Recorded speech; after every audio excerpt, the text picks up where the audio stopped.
You're sitting in the stands. Engines just went silent behind a wave of shrieking metal. Up front, cars have made contact. A chain reaction rips backward through the field. One small car gets buried in it, hit again and again. The crowd doesn't gasp. It goes dead silent. A bystander at the scene described the speedway going dead silent as the young racer was pulled from the car. Somewhere in that silence, a mother is watching her son get lifted out of a wrecked machine.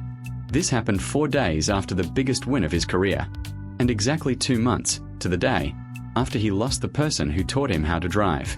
Before we go further, if you're new here, this is NASCAR Voltage, and we break down the stories the sport doesn't want to slow down long enough to talk about.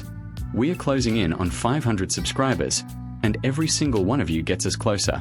If this story pulls you in the way it pulled us in, hit subscribe, drop a like, and leave a comment. Your support is the reason we can keep bringing you breakdowns like this one. Now let's name what actually happened.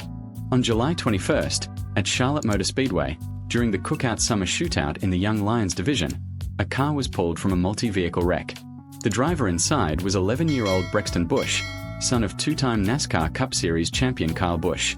2 months earlier, on May 21st, Kyle Busch died at age 41, after being hospitalized with severe pneumonia that progressed into sepsis. The timing of the Charlotte crash was not a coincidence of memory. It was a matter of calendar fact. Coverage confirmed it directly. Brexton Busch got collected in a chain reaction pileup during the Young Lions feature of the Cookout Summer Shootout, exactly 2 months to the day since his father, two-time NASCAR Cup Series champion Kyle Busch, died at age 41. 2 months to the day. Not around the same time. Not roughly 2 months later. Exactly 2 months to the day. To understand why this crash hit as hard as it did, you have to go back 4 days earlier, because before there was a wreck, there was a win.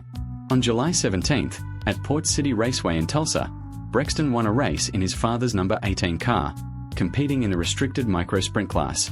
It was his first win in that class since his father's death. His mother, Samantha Busch, framed the moment around exactly that, his first win since Kyle's passing. That night, she posted a caption that has since been verified and widely cited. "One racetrack to the next," she wrote. Let that sit for a second. A grieving family, for days out from a crash nobody could have predicted, experiencing something that looked, for a moment, like pure earned joy. A son winning in his father's car. A mother marking the milestone in public, in real time, in 5 words. 4 days later, that joy became a headline for a completely different reason. The wreck at Charlotte unfolded fast. Brexton's car made contact with the car ahead of him. That contact set off a chain reaction. Cars behind him piled in, striking his machine multiple times before it came to a stop. He had to be extricated from the car. Video from the scene shows the crowd going quiet while he was pulled free. 4 hours afterward, there was no official word. No statement. No confirmation of his condition. Just silence, the same silence that opened this story, except now I had a name attached to it, and no answer. That silence is exactly where the next part of this story lives. One day after the crash, Samantha Busch posted to her Instagram stories. Her words, exactly as written, were, "Brex ended up wrecking out after a hard hit last night, but thankfully he's all good today." She followed it with this, "He will be back on dirt tonight. Tried to tell him to take the day off and rest, to which I got in face with rolling eyes." Read that again. In under 24 hours, the story moved from a silent grandstand and an unconscious information vacuum to a mother describing an eye roll emoji from her 11-year-old son. That is the whiplash. That is the entire emotional arc of this story compressed into 2 sentences on a phone screen. That's the sentence this entire story now lives inside. And that sentence is exactly why this story splits opinion instead of resolving neatly. Here's one way to see it. For this family, racing isn't an escape from grief, it's inheritance. Kyle and Brexton built this together, from the ground up, long before anyone was talking about controversy or too soon. This isn't a family new to public heartbreak inside the sport, either. When Samantha Busch wrote that fans were understandably upset that Landon Thrasher passed Brexton on the final lap, it was already clear this is a family used to living out its highs and lows in full public view, on the record, in real time. There's also the matter of how Brexton carries himself in front of cameras, something fans have noticed and commented on directly. One fan reaction, cited in coverage, put it plainly, "Brexton is media trained better than 85% of the NASCAR drivers right now." Under that lens, Getting back on dirt the same night isn't recklessness. It's continuity. Racing is the language this family grieves in, and stopping the car might be harder than driving it. Now here's the other side of it, and it's not built on speculation, it's built on the same reporting. This was the second time in a single week that Brexton had to be extricated from a wrecked vehicle across 2 different racing disciplines. 2 extractions. 7 days. 1 11-year-old. That is not an opinion, that is a count. There's also a technical detail worth sitting with. The Legends car involved in the Charlotte crash was a caged, sheet metal vehicle. Reporting on the wreck specifically highlighted that Brexton walked away in part because of the car's roll cage and the same baseline safety architecture used in the Adult Pro and Semi-Pro Legends divisions.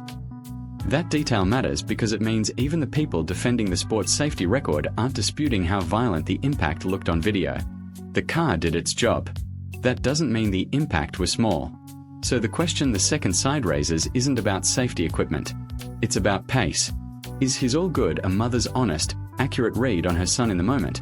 Or is it a family moving fast enough that there hasn't been time to stop and actually process what almost happened? Nobody resolves that question for you here. The reporting doesn't resolve it either. It's left open, the same way it's left open in your comment section right now. There's a wider pattern worth zooming out on before we close this. Earlier in the same season, Samantha Busch described the family's travel schedule in her own words. Red eyes and my but no longer get along. I feel like a walking zombie, but we are home. We have 4 or 5 days of racing. She added one more phrase to that, so just non-stop. Sit with that phrase for a second, non-stop. Not used to describe the week after a crash. Not used to describe grief. Used earlier in the season, before any of this happened, to describe an ordinary stretch of the family's calendar. That raises a real possibility. Non-stop may already have been how this family operated long before grief entered the picture at all. The crash didn't create the pace. It happened inside a pace that already existed. Now bring it all the way back to where we started. The grandstand. The silence. The mother watching her son get lifted out of a car. Here's the timeline again, stripped down to just the facts, in order. Father's death on May 21st. First win without him on July 17th. Crash exactly 2 months to the day after his father died, on July 21st. Back on dirt that same night. Was that resilience? Or was that a family that hasn't had the chance to stop long enough to grieve? You tell me. Drop your answer in the comments below.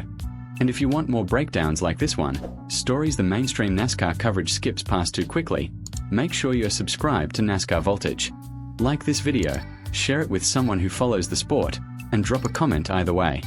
We are building toward 500 subscribers, and every comment, share, and subscription genuinely moves that number. If you enjoy real NASCAR breakdowns like this, you'll like what's coming next.